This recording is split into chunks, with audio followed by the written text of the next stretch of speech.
Hello. हाँ प्यारे बच्चों, आज हम लोग जो है यूनिट फर्स्ट के फर्स्ट चैप्टर में आज अगली युद्ध कला पढ़ेंगे। जैसे हम लोग पढ़ चुके हैं यूनानी फ्लैंक्स, उसी तरह अगला हम पढ़ेंगे जो है रोमन लीजन। रोम की सैन्य इकाई है ये, ठीक है बच्चों, ये रोम की सैन्य इकाई है। इसके बारे में हम आगे जानकारी प्राप्त करेंगे। रोमन लीजन जो है, इसी रोमन लीजन ने पाइडना के संग्राम में यूनानी फ्लैंक्स को पराजित किया था। ठीक है बच्चों, तो चलिए हम आगे प्रारंभ करते हैं, आगे बढ़ते हैं हम लोग। चलिए थोड़ा सा हम इसका परिचय जान लेते हैं।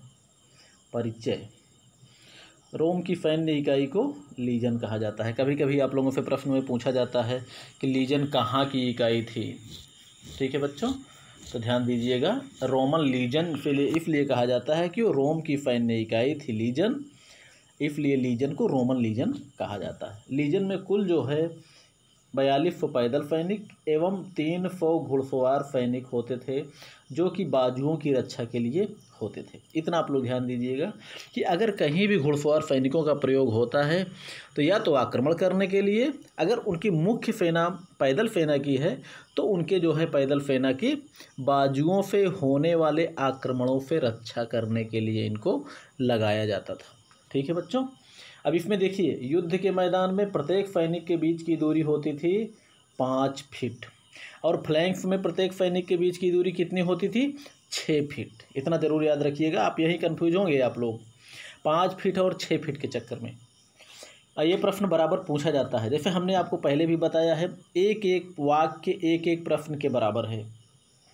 ठीक है बच्चों, एक एक वाक्य एक एक प्रश्न के बराबर है, और इन्हीं में से प्रश्न आपसे पूछा भी जाएगा। अब जैसे एक युद्ध को लड़ने के लिए, अर्थात एक सामान्यतः एक बड़े युद्ध को लड़ने के लिए या सामान्य युद्ध को लड़ने के लिए 4 लीजन की आवश्यकता होती है। ठीक है बच्चों, इतना ध्यान दीजिएगा। और लीजन जो है, इस प्रकार फ्लैंक्स जो है अपने समय की एक अजेय सेना थी, उसी प्रकार लीजन भी अपने समय की एक अजेय सेना थी, जिसने यूनानी फ्लैंक्स को पाइडना के संग्राम में, जो कि 168 ईसा पूर्व में हुआ था, पाइडना के संग्राम में इसे पराजित किया था। कहीं पाइडना मिलेगा, कहीं जो है पीडना भी मिलेगा। ठीक है बच्चों, इतना ध्यान दीजिएगा, पाइडना या पीडना, इसके संग्राम में 168 ईसा पूर्व में हुआ था यूनानी फ्लैंक्स और रोमन लीजन के बीच में, और लीजन ने फ्लैंक्स को बहुत बुरी तरह से पराजित किया था। रोम आजकल कहाँ है? वर्तमान समय में रोम जो है ये इटली की राजधानी है। ठीक है बच्चों, चलिए हम लोग आगे बढ़ते हैं। सैनिकों के प्रकार: रोमन लीजन में जो सैनिक होते थे ये जो है मुख्यतः 4 प्रकार के होते थे, जिनको जो है आयु या उम्र के आधार पर भर्ती किया जाता था। उम्र के आधार पर, आयु के आधार पर भर्ती किया जाता था। 4 प्रकार के सैनिकों में नंबर 1 बेलाइट्स होते थे। ठीक है बच्चों, नंबर 1 बेलाइट्स, नंबर 2, एक मिनट बच्चों, नंबर 1 बेलाइट्स,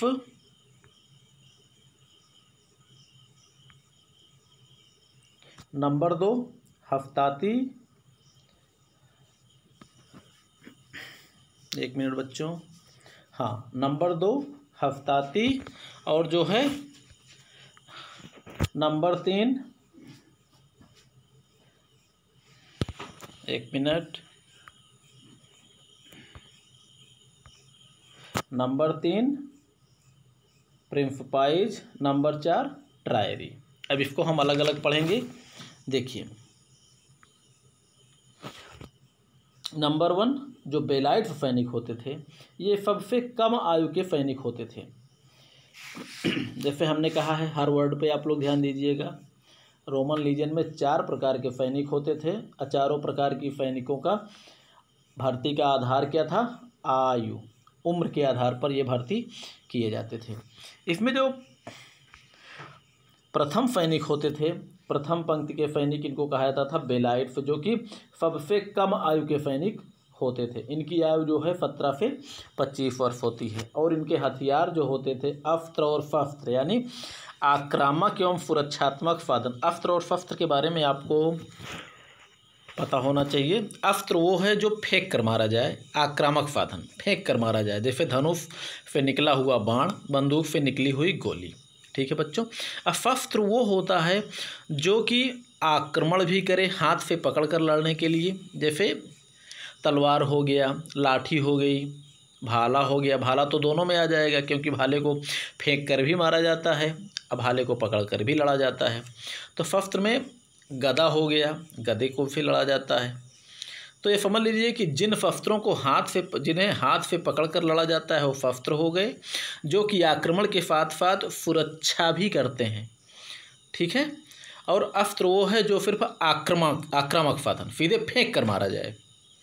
बंदूक से निकली गोली, तोप से निकला गोला, टैंक से निकला हुआ गोला, मिसाइलें, रॉकेट और जो है और भी जो फेंक कर मारे जाने वाले हैं उन्हें अस्त्र कहा जाता है। तो अस्त्र शस्त्र इनके पास जो होते थे वो 7 छोटे भाले होते थे, जिनकी नोक इतनी मुलायम होती थी कि केवल एक ही बार जो है उसको प्रयोग कर सकते थे। ठीक है बच्चों। मुलायम नोक क्यों होती थी? ऐसा न हो कि इधर से ये सैनिक मारे और वहाँ से जो है भाला जो है किसी को ना लगे और शत्रु उन्हीं भालों को उठाकर जो है इनके ऊपर मार दे। ठीक है। इसलिए नोक इतनी मुलायम होती थी कि एक बार अगर किसी पे प्रयोग किया जाए तो या तो नोक अगर ज़मीन में गिरती थी तो मुड़ जाती थी, नहीं तो किसी के शरीर में लगती थी तब भी वो बेकार हो जाती थी। इसके अतिरिक्त एक तलवार होती थी और एक 3 फीट व्यास वाली गोलाकार ढाल होती थी। ये सैनिक जो होते थे हल्के कवच युक्त होते थे। ठीक है बच्चों। चलिए हम लोग आगे बढ़ते हैं। दूसरे नंबर पे आ जाइए। हफ्ताती सैनिक होते थे, ये मुख्य सैनिक होते थे। देखा जाए तो ये सभी पैदल ही सैनिक होते हैं बच्चों। मुख्य सैनिक होते थे, ये द्वितीय पंक्ति में खड़े किए जाते थे, सबसे आगे बेलाइट खड़े किए जाते थे और उनके पीछे जो है हफ्ताती। इनकी आयु जो होती थी 25 से 30 वर्ष होती थी। एक प्रकार से ये जो है जहाँ पर 17 से बेलाइट्स को एक प्रकार से बाल सैनिक माना जा सकता है, वहीं पर हफ्ताती सैनिकों को जो है मुख्य पैदल सैनिक माना जाता है और मुख्य सैनिक इनको कहा भी जाता है। इनके हथियार जो होते थे वो है 2 लंबे भाले होते थे, एक 2धारी तलवार होती थी जो लगभग 4 फीट होती थी और एक 2.5 फीट चौड़ी और 4 फीट लंबी। ठीक है बच्चों। एक 2धारी तलवार होती थी, लेकिन और इसके अतिरिक्त जो उसकी ढाल होती थी वो 4 फीट लंबी होती थी और 2.5 फीट चौड़ी जो है वर्तुलाकार लंबाई के आकार में लेकर शरीर के आकार में, ताकि शरीर के सामने उसको खड़ा किया जा सके। ये भारी कवच युक्त होते थे। चूँकि मुख्य पैदल सैनिक थे इसलिए ये सैनिक जो है भारी कवच युक्त होते थे और इनके कवच में फिरस्त्राण का मतलब होता है सर पर पहनने वाला टोप, लोहे का टोप। वक्षस्त्राण जो सीने पर, चेस्ट पर पहना जाता है। पिंडुली कवच जो खास करके अंगुलियों में पहना जाता है। ठीक है बच्चों। यानी हर अंग सुरक्षित बिल्कुल रहना चाहिए। चलिए हम लोग आगे बढ़ते हैं।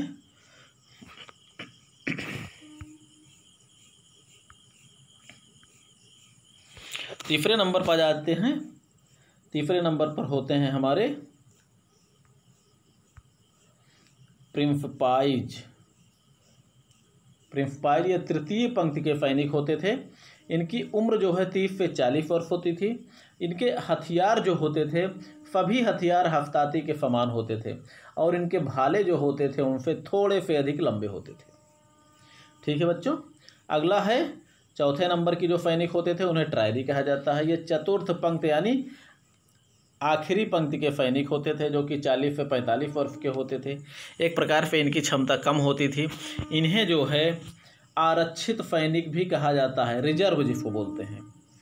अब इनकी लड़ाई करने का जो तरीका है बच्चों उसमें ये पीछे जो है आरक्षित के रूप में ही प्रयोग होते हैं, क्योंकि ज़रूरत पड़ती है तभी आरक्षित का प्रयोग किया जाता है या अंतिम आक्रमण के लिए किया जाता है। तो ध्यान रखिएगा, आरक्षित का मतलब रिजर्व। और इनके हथियार जो होते हैं सभी जो है प्रिंसपाइज के समान, अर्थात वही हफ्ताती के समान हथियार भाले थोड़े से लंबे। बिल्कुल प्रिंसिपाइज के पास जो हथियार होते हैं वही जो है इनके पास भी होते थे। चलो आगे बढ़ते हैं हम लोग। सैन्य संगठन या सैन्य इकाइयाँ, इसमें देखते हैं बच्चों, पैदल सेना जो होती थी इसमें 3 प्रकार की इकाइयाँ होती थी। इकाइयों का मतलब आप लोग समझते हैं ना, टुकड़ियाँ। कितनी प्रकार की टुकड़ियों में ये सैनिक विभाजित होते थे। तो इसमें जो सबसे छोटी टुकड़ी होती थी उसे कहा जाता है मैनिपल। ये सबसे छोटी इकाई होती थी, सबसे छोटी टुकड़ी। सबसे छोटी टुकड़ी जो होती थी वो मैनिपल या कंपनी कहलाती थी। ठीक है बच्चों, एक मैनिपल में जो है कुल सैनिकों की संख्या 140 होती थी। अब इसमें देखिए मैनिपल भी अलग अलग होते हैं। जैसे बेलाइट्स जो होते थे इनकी कोई स्वतंत्र कंपनी नहीं होती थी। ये प्रत्येक कंपनी में यानी जो 4 प्रकार के जो सैनिक होते थे, बेलाइट्स इनकी कोई कंपनी नहीं होती थी। अन्य जो 3 प्रकार के सैनिक होते थे, हफ्ताती, प्रिंसिपाइज, ट्रायरी, इन सब की अलग अलग मैनिपल होती थी। और इन्हीं सभी मैनिपल में ये बेलाइट्स सैनिक जो होते हैं 40-40 की संख्या में पड़े रहते थे। 40-40 की संख्या में इन लोगों को भरा जाता था। जैसे हफ्ताती की कंपनी में या हफ्ताती की मैनिपल में 100 हफ्ताती 40 बेलाइट्स, और ट्रायरी के प्रिंसिपाइज की मैनिपल में 100 प्रिंसिपाइज 40 बेलाइट्स, ट्रायरी के मैनिपल में 100 ट्रायरी 40 बेलाइट्स। अर्थात बेलाइट्स जो होते थे ये सब में 40-40 की संख्या में भर्ती किए जाते थे। इनकी कोई स्वतंत्र कंपनी नहीं होती थी। ठीक है, चलो हम लोग आगे बढ़ते हैं। हफ्ताती की कंपनी में जैसे हमने अभी आपको बताया, हफ्ताती की कंपनी में 100 हफ्ताती प्लस 40 बेलाइट्स, कुल मिला के जोड़कर हो गए 140। ठीक है, ऐसे प्रिंसिपाइज में 100 प्रिंसिपाइज 40 बेलाइट्स, ऐसे ट्रायरी की कंपनी में 100 ट्रायरी और 40 बेलाइट्स, सबकी संख्या मिला के होती है 140। ठीक, चलिए। और युद्ध के मैदान में बेलाइट्स जो होते थे ये सबसे आगे जो है, जैसे इनको हमने पढ़ाया है इसके पहले, जो भी बताया अभी थोड़ी देर पहले, कि बेलाइट्स जो होते थे, जो कम आयु के सैनिक होते थे, ये सबसे आगे खड़े हो जाते थे। तो जब युद्ध होना होता है तो ये सैनिक जो है 40-40 की संख्या से सबसे निकल कर सबसे आगे जाकर ये खड़े हो जाएंगे। ठीक है बच्चों, एक महत्वपूर्ण जो है वाक्य, कंपनी या मैनिपल कमांडर जो होता था इसको कहा जाता था आप्टियोन। ध्यान दीजिएगा, ये प्रश्न अक्सर पूछा जाता है कि मैनिपल कमांडर को क्या कहा जाता है, या रोमन लीजन की सबसे छोटी टुकड़ी, सबसे छोटी इकाई के कमांडर को क्या कहा जाता है। ठीक है बच्चों, चलो आगे बढ़ते हैं हम लोग।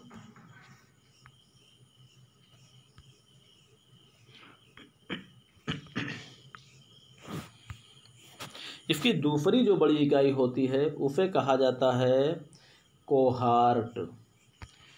ठीक है, पैदल सेना की ये दूसरी बड़ी इकाई होती है जो मैनिपल से बड़ी होती है। एक कोहार्ट में कुल 5 कंपनी होती है और कुल मिला के सैनिक जो होते हैं 140 गुणे 5 बराबर हो गए 700। ठीक है, तो ये कुल सैनिक होते थे 700। इनमें एक कोहार्ट में 5 कंपनी सैनिक होते थे। इनमें कंपनी कौन कौन सी होती थी इसको देख लीजिए। 2 कंपनी हफ्ताती, ठीक है बच्चों, 2 कंपनी प्रिंसिपाइज, 1 कंपनी ट्रायरी। अब इसको हम समझते किस प्रकार हैं। जैसे 2 कंपनी हफ्ताती का मतलब क्या हुआ कि 200 हफ्ताती सैनिक और 40-40 की संख्या में एक कंपनी में बटे होते हैं 80 बेलाइट्स। ठीक है बच्चों, ऐसे देखिए 200 प्लस, रुकिए,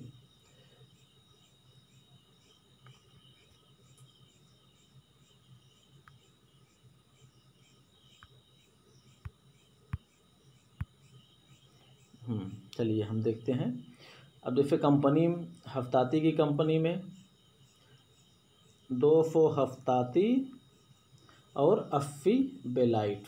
एक कंपनी में जैसे हमने बताया कि 100 वो कंपनी के सैनिक होते हैं और 40 बेलाइट सब में भरे रहते हैं।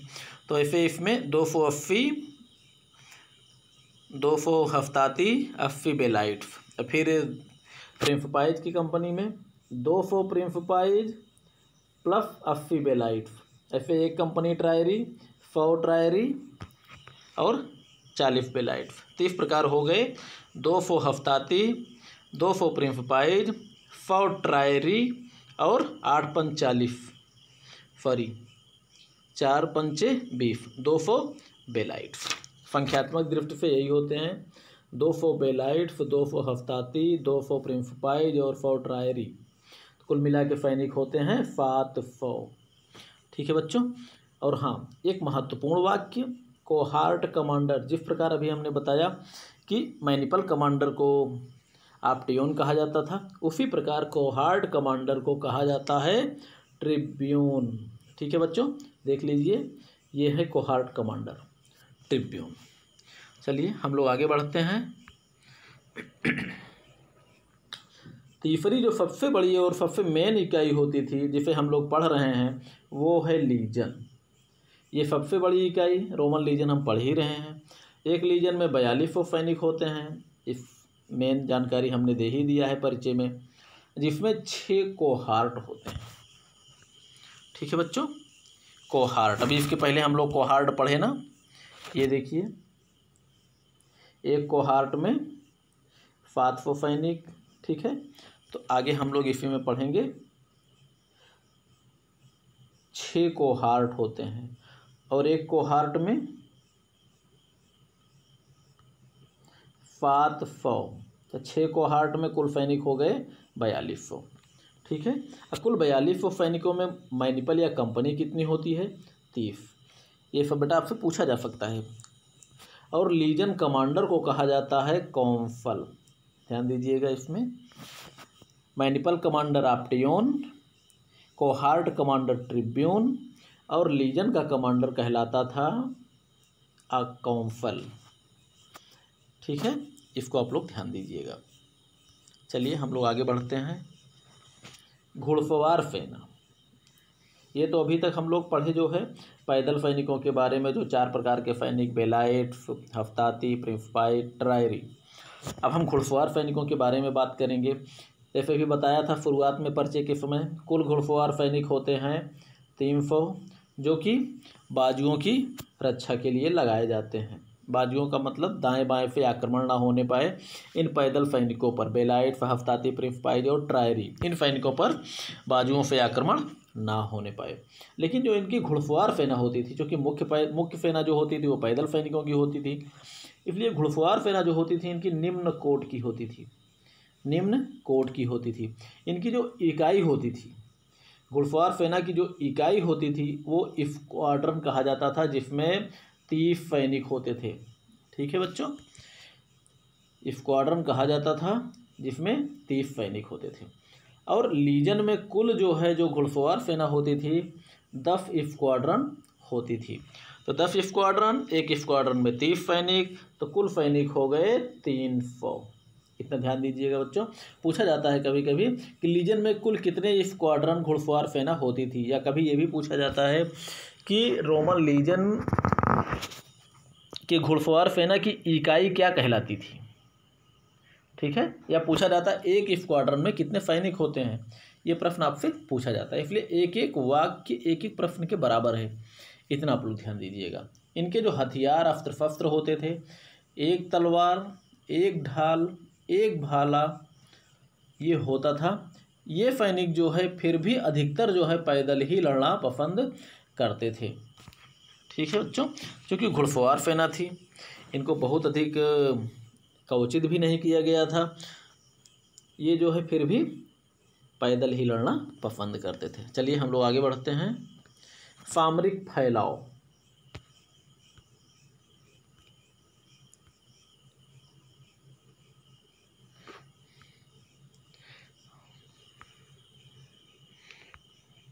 सामरिक फैलाव बच्चों ये वीडियो थोड़ा सा लंबा हो रहा है, चलिए हम इसको फिर से आगे हम लोग पढ़ेंगे। ठीक है बच्चों, आज के लिए बस इतना का ही।